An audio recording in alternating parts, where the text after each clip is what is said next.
In this video, I'm going to give you a very short tutorial on working from a found document. So I found this when I was looking at the V&A collection, and I like what's happening here, so I'm going to use it as a reference for creating a pattern for this assignment. So the first thing I need to do is make sure the background layer is locked so that I don't draw on that layer, and I can just get rid of it when I'm done.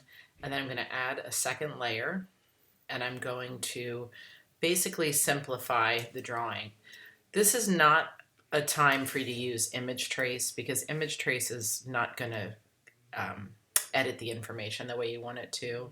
So I'm going to double click on the color chip to get a new color, and I can pick something like a green or a blue so I can see what I'm doing. And then I'm going to use some of the Illustrator tools to redraw this. Now, if you're not comfortable in Illustrator, you're welcome to trace this by hand and then scan it in, and you'll have something much simpler to work with. But the end goal is not something pixelated. We want something rasterized so that it can be very, very sharp. So Illustrator is a much better way to go for that.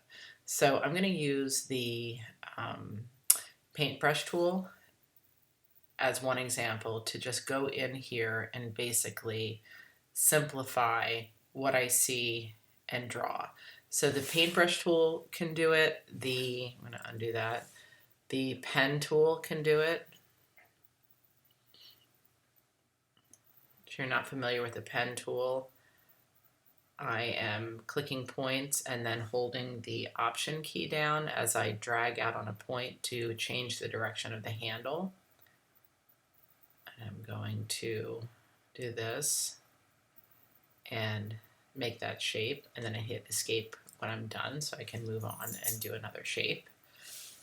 I can also use something called the blob brush tool, which is probably the easiest tool. What that one does is it allows me to just ink directly on. It doesn't do an outline, it does a closed vectorized shape. So if you're really not good at Illustrator and you just want to paint, you can go ahead and use something like the blob brush. At any rate, this is kind of hand-drawn looking, so it's going to make it easier. I'm going to go quickly and very generally. So I'm basically isolating the shape, and you don't have to redraw exactly what you see. You can alter it. You can collage something new. You're basically working from a reference as inspiration in a way to not spend a lot of time doing color development for this. So every color that I draw, I'm going to draw on its own layer for the most simplest approach to this. And like I said, it can be a simplification of it. And for this one, I'm thinking about just drawing half of it and then selecting it and flipping it so that I have a mirrored shape. If you have another paint tool that you want to use, that's fine if you're not into Illustrator, as long as you can end up with vectorized shapes. That's what we're looking for here, so that we don't end up having to try to recolor something that's in a ton of pixels.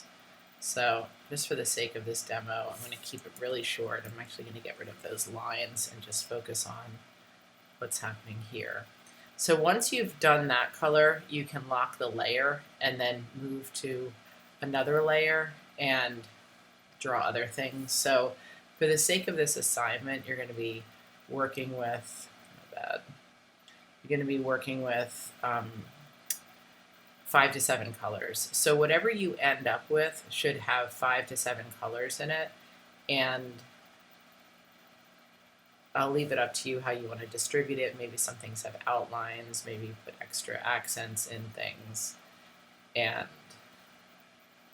develop a motif, develop a pattern after you've done the motif. So, as I said, I'm just going to keep this really, really rough for the demo video here. So maybe something like that, and then that's 3 colors, and then 4. Hopefully you'll do something more interesting than what I'm doing, but this at least gives you the idea of what developing a motif can look like. So once you're done, you can select all of the artwork, and in this case I'm going to make a copy of it that I flip. So I'm copying it, and then I'm going to move it over so that I have a final motif to work with. And then I can also adjust things if I don't like the way they look in the middle.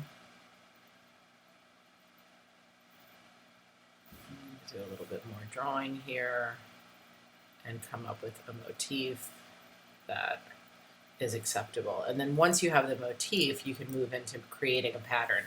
Don't want you to worry about the pattern being perfect, but you should have something that lines up. So I'm selecting that motif, and I'm going to get rid of the layer, the template layer, and I'm going to hold the Option key down while I'm using the selection tool, and it turns into a double arrow, which I can click and drag and copy.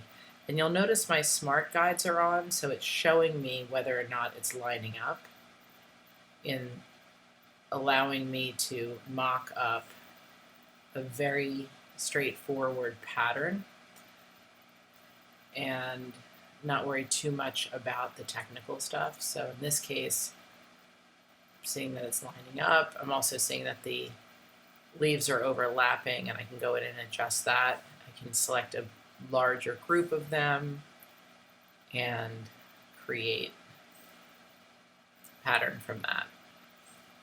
So this gives me a sense of all over movement without it actually being in a technical perfect pattern. I can talk to you more about doing a technical perfect pattern if you want to. But I want to point out that there were several ways that I could have approached this, and I chose to just extract an element from it, but I'd like to see you go more with an inspiration instead of a direct copy, because I think you'll get more out of it.